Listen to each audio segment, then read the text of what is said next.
Good morning बच्चों। कल हम लोगों ने देखा था फॉर्म पे कौन कौन से बटन्स हो सकते हैं, कैसे कैसे बटनों का प्रयोग किया जाता है।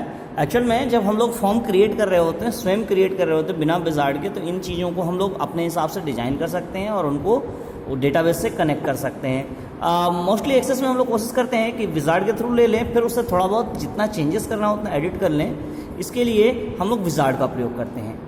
आज हम लोग बात करते हैं फॉर्म लेआउट्स। फॉर्म लेआउट्स का मतलब होता है कि जब फॉर्म हम लोग क्रिएट कर रहे हों तो उसके लेआउट्स उपलब्ध रहते हैं हमारे पास। देखिए साथ साथ करते चलेंगे तो समझ में आता जाएगा क्या कर रहे हैं हम लोग। हम लोगों का जो बना हुआ था उसी पे चले हम लोग।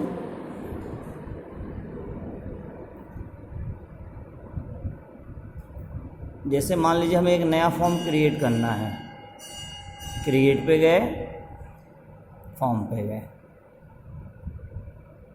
ठीक है। ऐसे नहीं करना है हम लोगों को। क्या करना है हम लोग करना है फॉर्म को विजार्ड के थ्रू क्रिएट करना है।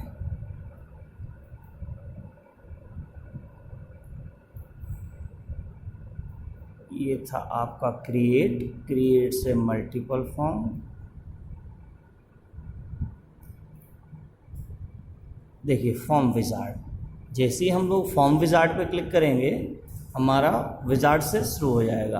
अब हमसे पूछेगा किस टेबल पे है हमारा, ठीक है। अभी हमारे इसमें डेटाबेस में एक ही टेबल बना है, डेमो टेबल, तो उसी पे जाएगा। टेबल के सारे कॉलम दिखा रहा है, हमें सारे कॉलम ले लेने हैं। अगर कोई एक कॉलम नहीं लेना है तो हम उसे हटा भी सकते हैं। वैसे हमें सारे कॉलम्स की आवश्यकता पड़ती है, ठीक है।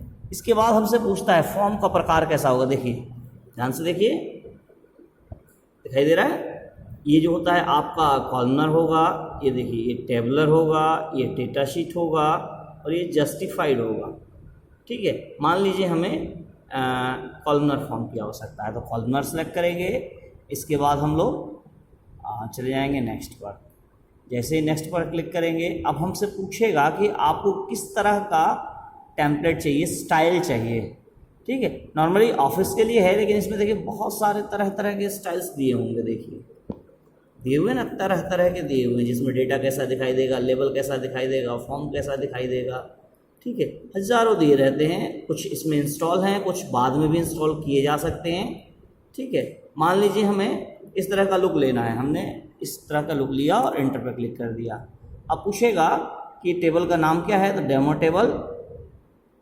फॉर्म का नाम है ना, तो डेमो टेबल फॉर्म 1, ठीक है। और फिर फिनिश। ये देखो ये हमारा फॉर्म बन के आ गया। ये पिछला फॉर्म अलग था, ये देखो ये अलग था और ये अलग बन के आ गया, ठीक है। इसका लुक भी अलग हो गया और चीज़ें भी अलग हो गई। और अगर इसमें भी हमें किस तरह का बदलाव करना है तो हम डिज़ाइन व्यू में जाकर अपने हिसाब से, जैसे ये कैप्शन है डेमो टेबल लिखा हुआ है, हमें डेमो टेबल नहीं लिखना है, केवल डेमो लिखना है, ठीक है। चेंज कर देंगे, चेंज हो जाएगा। चेंज करने के बाद सेव पे क्लिक करो और फिर वापस डेमो टेबल। देखो डेमो 1 लिख के आ गया। जो हम चाहें वो हम बदलाव कर सकते हैं, ठीक है। इसके बाद हम लोग बात करते हैं फॉर्म लेआउट्स चॉइस हो गया। इसके बाद कॉलमनर फॉर्म क्या होते हैं। The fields are arrange in the column, column के रूप में अरेंज होते हैं, वो कॉलमनर फॉर्म कहलाते हैं। टेबुलर फॉर्म जो टेबल के रूप में एडजस्ट हो, डेटा शीट फॉर्म जो डेटा शीट के रूप में हो यानी एक्सेल की तरह दिखाई देगा, और जस्टिफाइड फॉर्म जिसमें जस्टिफाइड फॉर्म के रूप में एडजस्ट होगा, ठीक है। इस तरह से हम लोग फॉर्म क्रिएट कर सकते हैं। अभी हम लोगों ने विजार्ड से फॉर्म क्रिएट करके सीखा, वही चीज़ थ्योरी में लिखी हुई है, कैसे क्लिक करेंगे, कैसे करेंगे। और विजार्ड के हेल्प से आसानी से क्रिएट हो जाता है, ठीक है। तो जैसा हमने किया बिल्कुल वैसे ही करना है, उसी तरह से सिलेक्शन करना है। देखिए उन्हीं के स्क्रीनशॉट दिए हुए हैं विजार्ड के थ्रू करने के लिए, तो हम विजार्ड के थ्रू कर सकते हैं, ठीक है।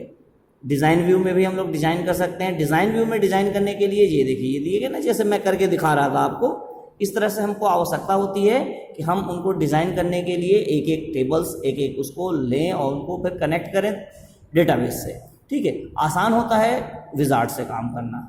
स्टाइल ऑफ फॉर्म, फॉर्म का स्टाइल कैसा होना चाहिए, अभी मैं दिखा रहा था आपको, बहुत सारे लोग थे इसमें, तो उस तरह के स्टाइल्स भी आप सेलेक्ट कर सकते हैं। जैसा हमें अच्छा लगेगा वैसा सेलेक्ट कर लेंगे।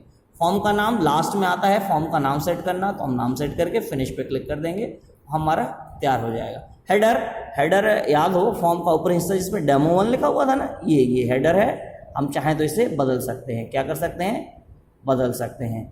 मान लीजिए हमें ये डेमो 1 ना लिख के हमें कुछ और लिखना है, जैसे लिखना है स्कूल का नाम SBM, ठीक है, तो हमारा नाम चेंज हो जाएगा। तो फाइल का जो आपका टेबल होगा उसका हेडिंग जो है देखिए बदल गया। तो हम इस तरह से इसे बदल भी सकते हैं, ठीक है। फॉर्म हेडर होता है, ऐसे ही फॉर्म फुटर भी होता है। फुटर में होता है पेज नंबर बाय डिफ़ॉल्ट रखते हैं हम लोग, वैसे देखिए इसमें दिया गया ना, इसमें कुछ भी नहीं दिया गया फुटर में। आप चाहें तो एडिट करके फुटर में भी कुछ ऐड कर सकते हैं, दिए ना फ्रॉम फुटर, आप इसमें लिख दीजिए। जैसे मान लीजिए हम इसको थोड़ा सा बड़ा कर लें, जगह बन जाए, और इसमें अब हम मान लीजिए कोई लेबल लेके लिख देते हैं नाम। जैसे लेबल लिया और यहाँ पर हमने बनाया और लिखा बाय,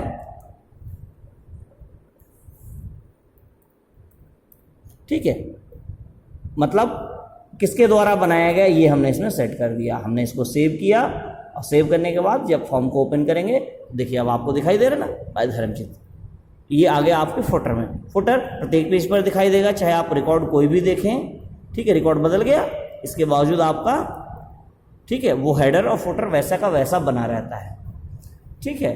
इसके बाद हम लोग चर्चा करते हैं हेडर एंड फुटर के बाद फॉर्म में ये हेडर फुटर आप लगा सकते हैं, देख लिया आपने। बाउंड और अनबाउंड क्या होते हैं थोड़ा सा चर्चा कर लेंगे। बाउंड फॉर्म्स वो होते हैं, बाउंड चीज़ें वो होती हैं जो डेटाबेस से किस तरह का डेटा को ले और उससे उस इफेक्ट पड़े, ठीक है। जैसे कि आपके इस एक्सेस के इस फॉर्म में जो ये रोल नंबर है, नेम है, डेट ऑफ बर्थ है, ये बाउंड है। बाउंड होने का मतलब डेटाबेस में जो डाला जाएगा वो चल जाएगा और जो डेटाबेस से निकाला जाएगा वो दिखाई देगा। लेकिन अनबाउंड, ये जैसे ये है हेडिंग है, ये अनबाउंड है, इसका डेटाबेस में ना कोई मतलब है, ना डेटाबेस में किसी तरह का इफेक्ट पड़ता है, वो अनबाउंड कहलाता है, ठीक है। डेफिनेशन दी गई है आपके ना, a bound form is link to underlying table query और drives its data from and writes to that object. कहने का मतलब है कि अगर टेबल से कनेक्ट होगा, फॉर्म का कोई हिस्सा टेबल से कनेक्ट होगा तो बाउंडेड होगा, और कोई भी हिस्सा कनेक्ट नहीं होगा तो पूरी तरह से अनबाउंड फॉर्म कहलाएगा, उसका डेटाबेस से कोई मतलब नहीं होगा। ऐसे कंपनी के लोगो वगैरह के लिए यूज किए जाते हैं, ठीक है। अब आगे आपका कंट्रोल्स। बाउंड कंट्रोल्स वो होते हैं जिन पे क्लिक करने से डेटाबेस में किसी प्रकार का फर्क पड़ता है, जैसे कि टेक्स्ट बॉक्स होता है या कमांड बटन्स होते हैं, ये होता है। अनबाउंड कंट्रोल्स वो होते हैं जिनमें डेटाबेस से कोई फर्क नहीं पड़ता है, जैसे इमेज लगा दिया आपने, कोई लोगो लगा दिया, कुछ लेबल लिख दिया, ठीक है। और कैलकुलेटेड वो होते हैं जहां पर डेटाबेस से किस तरह का कैलकुलेशन होकर आना होता है, number of forms, number of student count होना होता है, तो वहां पर कैलकुलेटेड होते हैं, ठीक है। इस प्रकार ये चैप्टर हमारी ओर से समाप्त हो गया। अब एक्सरसाइज के काम करेंगे हम लोग, कल आपको एक्सरसाइज करा देंगे, इसके बाद इसको भी फेयर कॉपी में करना है, ठीक है। कल हम केवल एक्सरसाइज कराएंगे और परसों हम इसके क्वेश्चन आंसर करा देंगे। फेयर कॉपी में इसको करते रहिए ताकि जब स्कूल खुले आप दिखाने के लिए सक्षम हो सके। धन्यवाद।